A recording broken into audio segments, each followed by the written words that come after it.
नमस्कार दोस्तों, स्वागत है आपका न्यू डिस्कशन में। आइए डिस्कस करते हैं आज का करंट अफेयर्स। आइए जानते हैं भारत में भाषा विविधता के बारे में जानते हैं। सबसे पहले देखते हैं कि भारत में जो आधिकारिक रूप से भाषाओं को मान्यता दी गई है वो है 22।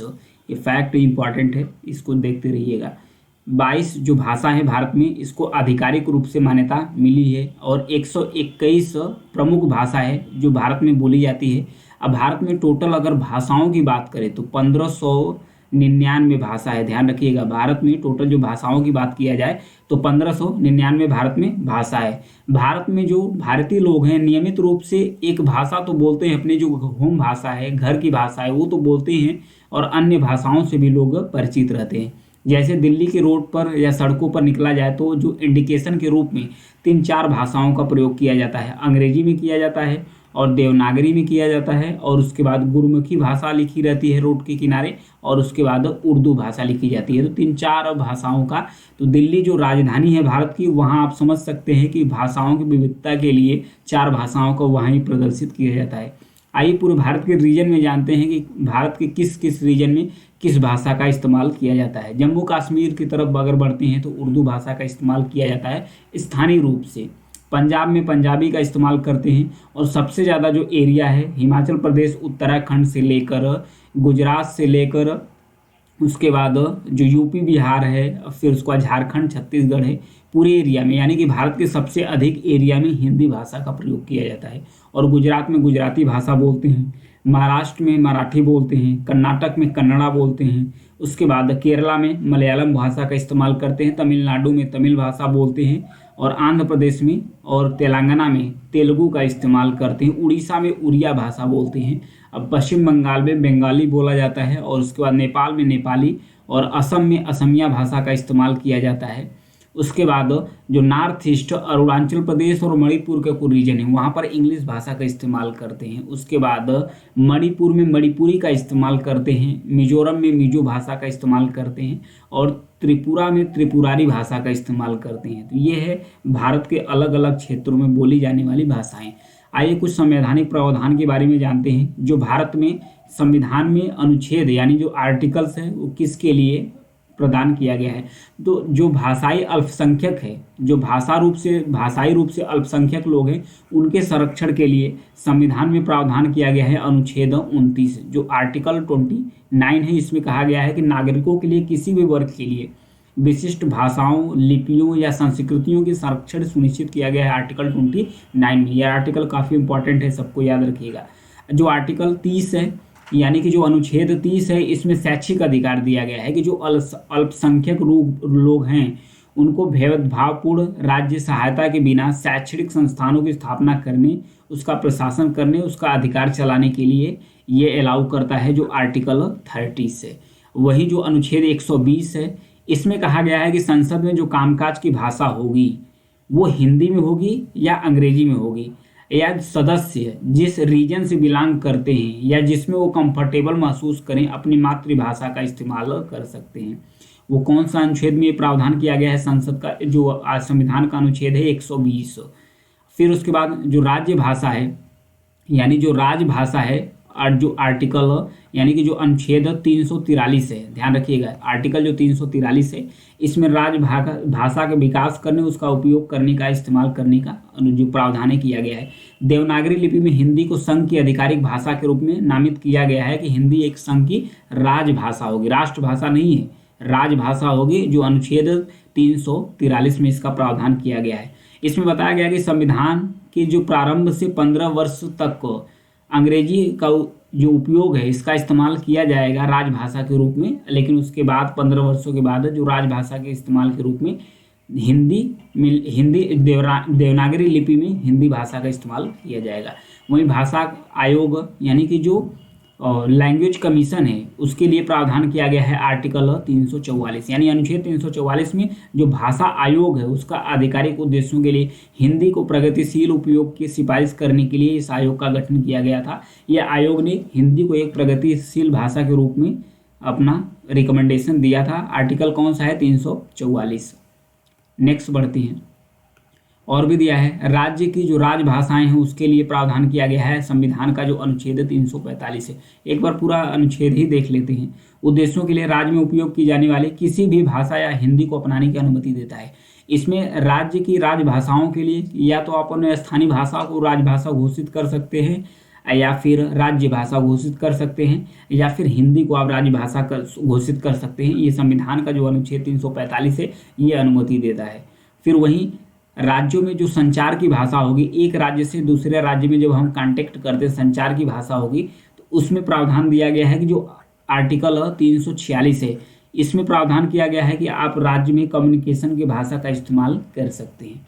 वही न्यायपालिका में किस भाषा का इस्तेमाल होगा, यानी कि जो न्यायपालिका कोर्ट है, कोर्ट में 348 यानी अनुच्छेद 348 के अनुसार इसमें कहा गया है सर्वोच्च न्यायालय और उच्च न्यायालय में कुछ एक्सेप्शन को छोड़कर यानी कुछ अपवाद को छोड़कर जो पूरी कार्यवाही है वह इंग्लिश में इस्तेमाल किया जाएगा। ध्यान रखिएगा, जो कार्यवाही होगी किस में होगी, इंग्लिश में होगी। जो अनुच्छेद 348 है इसमें प्रावधान किया गया है, लेकिन हालांकि जो राज्य की हाई कोर्ट है, उच्च न्यायालय है, इसमें अपनी स्थानीय भाषा का प्रावधान किया गया है।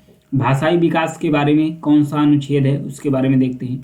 अनुच्छेद 350, 350A, 350B और 351 ये क्रमशः शिकायतों को संबोधित करने के लिए, मातृभाषा में प्राथमिक शिक्षा प्रदान करने के लिए, भाषाई अल्पसंख्यकों के लिए एक विशेष अधिकारी नियुक्त करने और हिंदी भाषा को बढ़ावा देने के लिए या विकसित करने के लिए ये प्रदान किया गया है, जो आर्टिकल या अनुच्छेद है। आगे बढ़ेंगे। आगे एक है वज्रमुष्टि कलगा। यह एक पारंपरिक आर्ट फॉर्म है। ध्यान रखिएगा, ये देखिए फिगर देख लीजिए, फिर उसके बाद इसके बारे में बता रहा हूँ। ये जो वज्रमुष्टि कलगा है यह एक ट्रेडिशनल यानी कि जो पारंपरिक तौर पर इंडियन मार्शल आर्ट है, यानी जो इंडियन मार्शल आर्ट यानी जो भारतीय युद्ध कला है, यह भारतीय युद्ध कला का एक प्रकार है जिसको वज्रमुष्टि कलगा बोला जाता है। इसे वहाँ पर स्थानीय भाषा में इसे थंडरबोल्ट फिस्ट के नाम से भी जाना जाता है, थंडरबर्ड फिस्ट के नाम से भी जाना जाता है।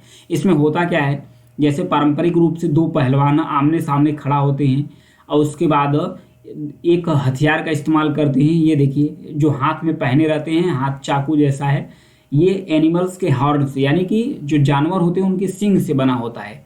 इसमें करते क्या है, एक पहलवान जो होते हैं एक दूसरे के ऊपर अटैक करते हैं कि जब तक ब्लड न निकल जाए। ब्लड निकालना होता है एक दूसरे का ब्लड निकालना होता है। यह एक आर्ट फॉर्म है।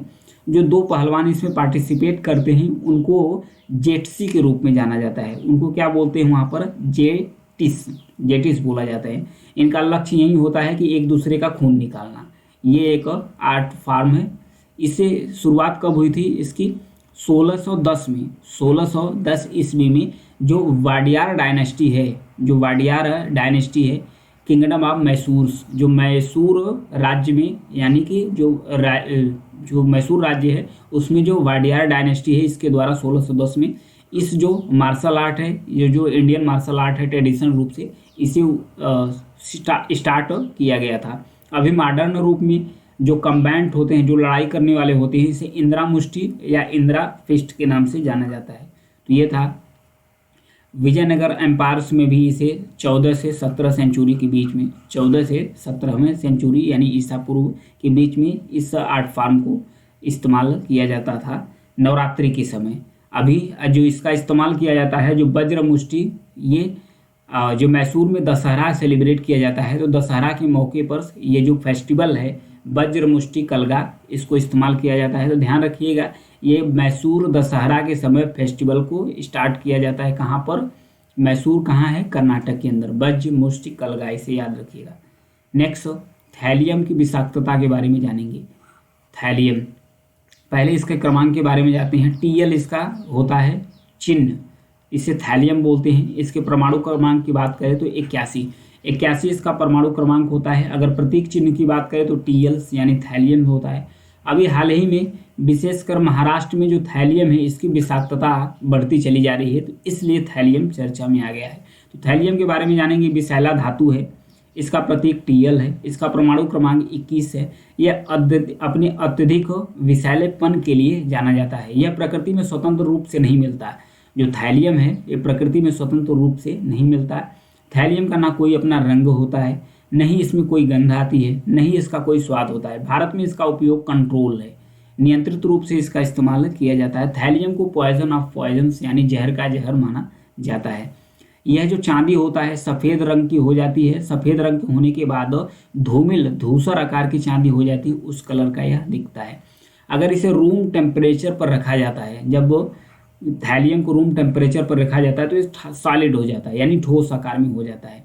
अगर रासायनिक चिन्ह की बात करें अत्यधिक विषैला इसे माना जाता है। ऐतिहासिक रूप से तापमान कम, जो कम टेम्परेचर्स का है, जो कम टेम्परेचर का जो थर्मामीटर्स होते हैं, जो कम टेम्परेचर का जो थर्मामीटर्स होते हैं, उस थर्मामीटर्स में थैलियम का इस्तेमाल किया जाता है, क्योंकि ये रेडियोधर्मी आइसोटोप का उपयोग करके जो चिकित्सा क्षेत्र में यानी कि जो चिकित्सा प्रणाली है उसमें इमेजिंग के काम करती है। इमेजिंग मतलब कि जो चित्र है स्पष्ट देखने के लिए, उसके लिए इसका इस्तेमाल किया जाता है। और भी अगर थैलियम के बारे में बात करें तो इसका स्वास्थ्य के लिए खतरा इसको किस तरीके से है। अगर आप इसे निगल जाते हैं या तो सांस लेते हैं तो भी ये अत्यधिक विषैला है। तंत्रिका तंत्र और जो गुर्दे होती, किडनी होती है, उसको क्षति पहुंचाता है काफ़ी गंभीर रूप से। जैसे आप थैलियम के संपर्क में आते हैं तो आप वैसे ही पॉइजन से ग्रस्त हो जाते हैं। ये पानी में अत्यधिक घुलनशील है, पानी में अत्यधिक घुलनशील है और आसानी से ही पानी में घुल जाता है। अब पानी के साथ साथ ये त्वचा में भी प्रवेश कर जाता है, जिससे जो कैंसर जनित बीमारी है उसको जन्म देता है। इसकी विषाक्तता, थैलियम की विषाक्तता को कम करने के लिए प्रसिया ब्लू नामक का एक रासायनिक औषधि या जहर का इस्तेमाल किया जाता है। थैलियम अपनी उच्च विषाक्तता के लिए जाना जाता है। ऐतिहासिक रूप से जो थैलियम होता है यानी कि जो टीएल है थैलियम, इसका इस्तेमाल चूहों को मारने के लिए किया जाता है, यानी चूहे का जहर बनाने के लिए इसका किया जाता है। एक आरोप लगा था इराक के जो पूर्व राष्ट्रपति थे सद्दाम हुसैन, इन पर आरोप लगा था कि जो अब उनके राजनीतिक विरोधी हैं उनको मारने के लिए थैलियम का इस्तेमाल करते थे। किसका इस्तेमाल करते थे? थैलियम का इस्तेमाल करते थे। नेक्स्ट बढ़ेंगे, अन्नामलाई टाइगर रिजर्व के बारे में दिया है, तमिलनाडु के अंतर्गत है। लोकेशन पहले देख लेते हैं, ये है तमिलनाडु राज्य, तमिलनाडु के अंतर ही है अन्नामलाई टाइगर रिजर्व। इसमें हो क्या रहा है, पहला बाघ पुनर्जीवन कार्यक्रम स्टार्ट किया गया है। कहाँ पर? अन्नामलाई टाइगर रिजर्व में। एक कमेटी गठित की गई थी, ये कमेटी जो अन्नामलाई टाइगर रिजर्व है इसमें जो पहला बाघ पुनर्जीवन कार्यक्रम है उसकी जो प्रगति है उसका आकलन कर रही है, उसकी प्रगति का आकलन कर रही है। बाघों की जो देखभाल होता है, जो समर्पित यानी डेडिकेटेड जो वन विभाग के कर्मचारी हैं उनके द्वारा किया जाता है, वो उनका निगरानी करते हैं और उसके बाद कैमरों के माध्यम से उनकी निगरानी और विशेष रूप से करते रहते हैं। ये अन्नामलाई तमिलनाडु, जो अन्नामलाई टाइगर रिजर्व है, तमिलनाडु का जो पश्चिमी घाट का एरिया है, तमिलनाडु के अंतर्गत जो पश्चिमी घाट का एरिया है, जो पलक्कड़ जो गैप है दक्षिण में स्थित है, उसी के इर्द गिर्द स्थित है अन्नामलाई टाइगर रिजर्व। इसका लोकेशन भी काफ़ी इम्पोर्टेंट है। और भी अगर इसके बारे में कुछ जानेंगे तो मानव शास्त्रीय विविधता के बारे में अगर बात किया जाए तो मालासर, मलाई मालासर, पुलाइसर, पुदुवर, एलावेरियम सहित 34 बस्तियों में रहने वाले जो 6 स्वदेशी जनजातियां हैं उसका 4600 से अधिक आदिवासियों लोगों का घर है। कौन? जो अन्नामलाई टाइगर रिजर्व है। अगर इसमें वनस्पति की बात करें तो सदाबहार वन मिलते हैं, अर्ध सदाबहार भी वन मिलते हैं, पर्वतीय 16 घास के मैदान भी यहाँ पर मिलते हैं पश्चिमी घाट में, ध्यान रखिएगा। और उसके बारे में अगर कुछ पशु वर्ग के बारे में बात किया जाए तो स्तनपायी प्रजातियों में एशियाई हाथी है, सांभर है, चित्तीदार हिरण है, बार्किंग हिरण है, माउस हिरण है, गौर है, नीलगिरी ताहरी, ये सब वहाँ पर मिलती हैं। तमिलनाडु में अन्य जो रिजर्व है उसके बारे में जानते हैं। मुद्दुमलाई टाइगर रिजर्व है, ये ध्यान रखिएगा, ये लोकेशन से संबंधित क्वेश्चन पूछ देगा कि जो मुद्दुमलाई टाइगर रिजर्व है कहाँ स्थित है। कलक्कड़ मुंडन थुरई टाइगर रिजर्व तमिलनाडु में है। सत्यमंगलम टाइगर रिजर्व तमिलनाडु में। Nilgiri biosphere reserve Tamil Nadu. मुकुर्थी राष्ट्रीय उद्यान, मन्नार की खाड़ी, समुद्री राष्ट्रीय उद्यान, गुएंडी राष्ट्रीय उद्यान, ये सब कहाँ स्थित है? तमिलनाडु के अंतर। कहाँ स्थित है? तमिलनाडु के अंतर। नेक्स्ट बढ़ेंगे, गिनी की खाड़ी, ये चर्चा में क्यों है? भारत और यूरोपीय संघ, भारत और जो यूरोपीय यूनियन है, दोनों के बीच जो समुद्री सुरक्षा के सहयोग को बढ़ावा देने के लिए, समुद्री सुरक्षा सहयोग को बढ़ावा देने के लिए दोनों के बीच जो गिनी की खाड़ी है, दोनों के बीच जो गिनी की खाड़ी है वहीं पर संयुक्त रूप से नौसैनिक अभ्यास किया जा रहा है। किसके द्वारा किया जा रहा है? भारत है और यूरोपीय संघ है। यूरोपीय संघ में कई देश शामिल हैं, ध्यान रखिएगा। इसमें कौन कौन सी? भारत की तरफ से जो INS सुमेधा है, इस युद्धपोत का इस्तेमाल किया जा रहा है। 3 और भी यूई यानी यूरोपियन यूनियन है, इसके जहाज का इस्तेमाल किया जा रहा है।